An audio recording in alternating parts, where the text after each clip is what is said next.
ദജ്ജാൽ വരും. അപ്പോൾ ദജ്ജാൽ വരുന്ന സ്ഥലം റസൂൽ സ്വല്ലല്ലാഹു അലൈഹി വസല്ലം പരിചയപ്പെടുത്തിയിട്ടുണ്ട്.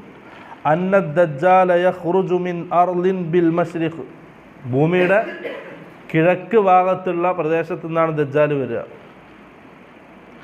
യുഖാലു ലഹ ഖുറാസാൻ, അതിൻ്റെ പേരാണ് ഖുറാസാൻ. ഖുറാസാൻ എന്ന സ്ഥലത്തു നിന്നാണ് എന്ത് ചെയ്യുക, ദജ്ജാൽ ജനങ്ങളിലേക്ക് വരിക. യഖ്റുജു ദജ്ജാലു മിൻ യഹൂദിയ്യത്തി അസ്ബഹാൻ, വേറെ ഹദീത്താണ്. അസ്ബഹാനിലെ യഹൂദിയ പട്ടണം ഒരു ചെറിയ സിറ്റിയാണ്. ആ യഹൂദിയ പട്ടണത്തിൽ നിന്നാണ് എന്ത് ചെയ്യുക, ദജ്ജാൽ വരിക. എന്നിട്ട് ദജ്ജാൽ വന്നാൽ ദജ്ജാൽ എന്തുണ്ടാവും, കുറേ അനുയായികളുണ്ടാവും, അവൻ്റെ കൂടെ കൂടാൻ കുറേ ആൾക്കാരുണ്ടാവും. യത്ബഉ ദജ്ജാല മിൻ യഹൂദി അസ്ബഹാൻ 70,000 അലൈഹിം അത്തയാലിസ. മുസ്ലിം ഉദ്ധരിക്കുന്ന ഹദീസാണ്.